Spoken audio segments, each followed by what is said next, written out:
Ito po, halimbawa, meron na kayo, ay bebili kayo ng isang set na prosperity basket kasi 31, gagamit natin ito. Then Chinese New Year, February 17, gagamit 26 ng gabi, 16 ng gabi, 17 na gagamit natin. Then December ng 2026 gagamit natin in Chinese New Year. 4 times ang gagamit nyo. Yung mga luma na, palitan na kasi ang power, wala na yung mga energy. Pumili kayo, aber kayo kay Inday Orena kasi kunti nang dumating. Ang dumating hindi na kasing ganda ganito, no? Ito, tingnan nyo ha.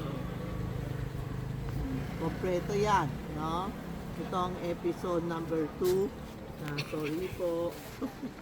Yan. Yan po ha. Tapos, tapos na kayo ito, bumili kayo ng 13 fruit. Pero iba nagsasabi 12 fruit. Pero 2010 o ano, yan na ginamit ko hanggang ngayon, effective. Kaya hindi ako nakapalitan ng 12 fruit. 13 kasi sa Chinese binibilang ko pag 12 malas, ang 13 ang maganda. Diba, Pilipino may ano-ano pa. Pero sa Chinese, yung ong suebi, yung ong suebi, yung ong suebi, yung kasi B is not good. Ito 13 is very good. Kaya umpisa, na-introduce ko ito. Alam mo, hanggang tulay, haba-haba ang pila, bumibili hanggang ngayon, effective palagay ko, kaya order sila. Effective kasi mga wishes nyo. Halimbawa, wala kang pera o mahina negosyo o wala kang trabaho, mag-wish kayo that night, mga angel dumadating, no? 13 fruit, pwede, wala akong time lumabas. Pwede apple, basta yung mga round apple,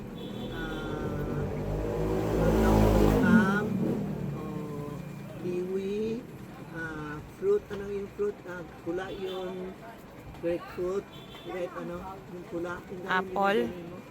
Apple, ano pa yung pula? Dragon. Dragon fruit, maganda, o melon, o anything, basta wag lang yun, yung grapes ba, kasi grapes, duktong-duktong, hindi maganda, banana, hindi maganda. Yun, yung may buto-buto? Atis. Hindi din maganda, no? Basta mapili kayo ng 13 fruit. Tapos kung may chocolate kayo, yung matamis, puto bongbong, gaya binibili natin yung sa'yo na yun. 80? Oo, 80 ba? Oo, yan.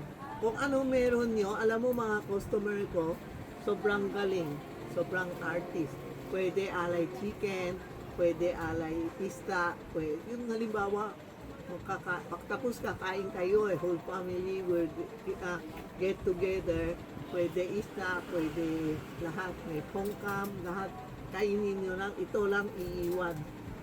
Hanggang 3 days, luluto, alisin na natin, lulutuin natin yung bigas, takpan nyo, kasi may takip to, huwag mo itakpan. After 3 days, takpan mo, itago nyo sa taas ng rep.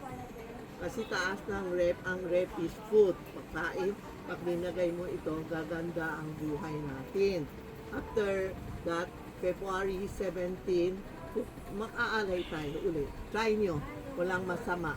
Kasi Feng Shui is a guide, 2010 o ano, umpisa na kami kay Winnie Cordero sa ABS-CBN yata, no? 2009. Ha? 2009, ano? O, yan po. Kaya hanggang ngayon, wala kaming hinto. Ito yung Prosperity Basket.